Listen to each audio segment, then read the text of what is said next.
मेरे सर पर रख गिरधारी, मेरे सर पर रख वनवारी, अपने दोनों हाथ, अपने दोनों हाथ, प्रभु देना हो तो दीजिए जन्म जन्म का साथ, नाथ देना हो तो दीजिए जन्म जन्म का साथ। भगवंत अगर देना है तो जन्म जन्म का साथ दीजिए।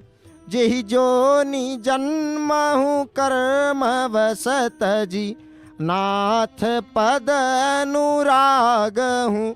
भगवंत मैं आपको ये नहीं मांगूंगा कि अगले बार भी मुझे ये मानव शरीर प्रदान करना।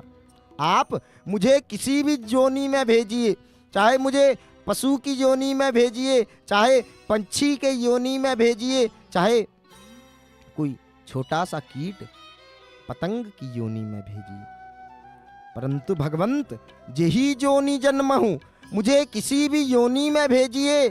कर्म वसत जी, आपके पद में नाथ पद अनुराग हूँ, आपके श्री चरणों में मुझे अनुराग प्रदान करना। मैं जन्म जन्मांतर तक आपके भक्ति में डुबा रहना चाहता हूँ। बंधु, ये भक्तों का भाव होता है। देखिए किस प्रकार सिंहद्वार में भक्त खड़े होकर करताल देते हुए आज ठाकुर जी के गुणगान कर रहे हैं। राम कथा सुंदर करतारी, ठाकुर जी के कथा को श्रवण करते हुए, ठाकुर जी के गुणगान करते हुए जो हाथ करताल नहीं देते, वो हाथ रहकर भी ना रहने के बराबर है। जो मुख ठाकुर जी का नाम उच्चारण नहीं करता, वो मुख क्या है? जो मुख राम नाम नहीं आवा, सो मुख ब्रह्मा वृथा बनावा। जिस मुख में श्री राम जी का, श्री जगन्नाथ जी का नाम बार बार बारंबार उच्चारण ना होता हो, तो वो मुख क्या है? उस मुख को श्री ब्रह्मा जी वृथा बनाए हैं। देखिए जैसे ही ठाकुर जी के चुनरा सेवक मंदिर के ऊपर चढ़े और श्री चक्रराज जी के ऊपर चढ़कर बंधु ब्रह्मदंड में देखिए नतमस्तक हो रहे हैं। श्री ब्रह्मदंड के श्री चरणों में नतमस्तक होकर प्रणाम करके बंधु देखिए जयकार कर लगा रहे हैं। दोनों हाथ को फहरा कर मानो आज ठाकुर जी के श्री चरणों में आज स्वयं को अर्पण कर रहे हैं।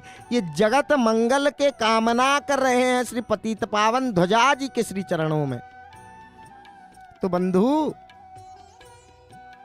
ऐसा वर्णन है कि ऊपर जगत मंगल के कामना किया जाता है और धीरे धीरे धीरे धीरे ब्रह्मदंड को नीचे लाकर बंधु ध्वजा जी को लागी करेंगे।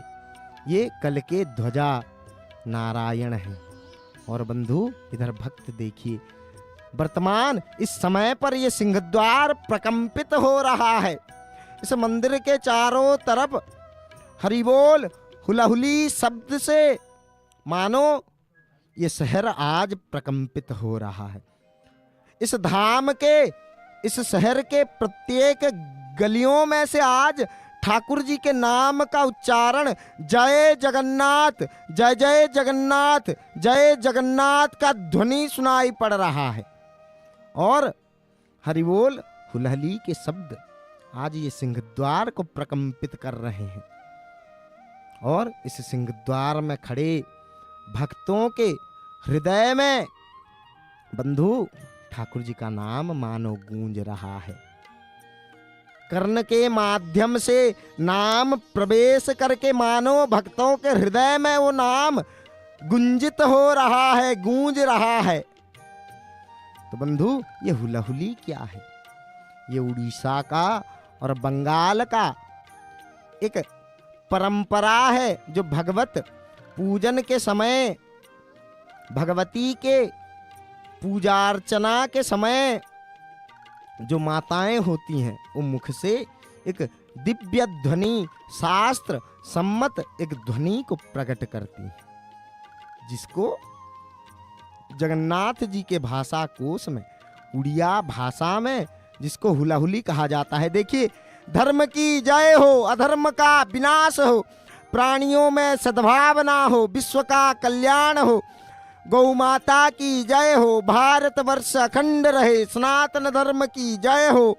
जय जयकार लगाते हुए रक्त वर्ण के पतित पावन ध्वजा जी को आज बंधु ऊपर उठा दिए हैं चुनरा सेवक, और ये देव दुर्लभ दृश्य को देखकर भक्त आज स्वयं को धन्यता प्रदान कर रहे हैं। तो बंधु, श्री मंदिर के सम्मुख और जो अरुण स्तंभ हैं उनके पीछे खड़े होकर चक्रराज जी का और ये जो पतित पावन ध्वजा जी का हम वर्तमान दर्शन कर रहे हैं। रक्त वर्ण के ध्वजा अत्यंत सुंदर भाव से नृत्यायमान है। इनका दर्शन करने से मंदिर के अंदर विराजे जो चतुर्धा मूर्ति हैं, श्री जगन्नाथ जी, श्री बलभद्र बड़े भैया, भगवती श्री सुभद्रा मैया समेत श्री चक्रराज सुदर्शन जी, इन सबका एक साथ में दर्शन करने का, रत्न सिंहासन में इन सबको एक ही साथ में दर्शन करने का पुण्य फल प्राप्त होता है। बंधु, शास्त्र आज्ञा है। इधर देखिए, जो मालातीत ध्वजा है, मानो आज मालातीत ध्वजा ठाकुर जी के नाम का गुणगान कर रहे हैं। मानो जैसे मालातीत ध्वजा आज कह रहे हैं कि जगन्नाथ त्राहि माम, जगन्नाथ रक्ष माम, महाबाहु महाबाहु महाबाहु त्राहि माम, महाबाहु त्राहि माम, महाबाहु रक्ष माम, जगन्नाथ जगन्नाथ जगन्नाथ त्राहि माम, जगन्नाथ जगन्नाथ जगन्नाथ पाहि माम। महाबाहु त्राहि माम त्राहि माम त्राहि माम, रक्ष माम। मानो जैसे आज ठाकुर जी के नाम का संकीर्तन करते हुए, ठाकुर जी के नाम को उच्चारण करते हुए मालातीत ध्वजा नृत्यायमान है। तो बंधु, वर्तमान हमें इस भूखंड के, भूलोक के स्वर्ग का हम दर्शन कर रहे हैं। ये जो भूखंड के स्वर्ग, इनको क्यों कहा गया? वर्तमान हम जिस जगह का दर्शन कर रहे हैं उस जगह को भूखंड के स्वर्ग, मर्त्य वैकुंठ क्यों कहा गया? बंधु, जिस प्रकार स्वर्ग में, वैकुंठ में सदैव ब्रह्मादि देवगणों का आगमन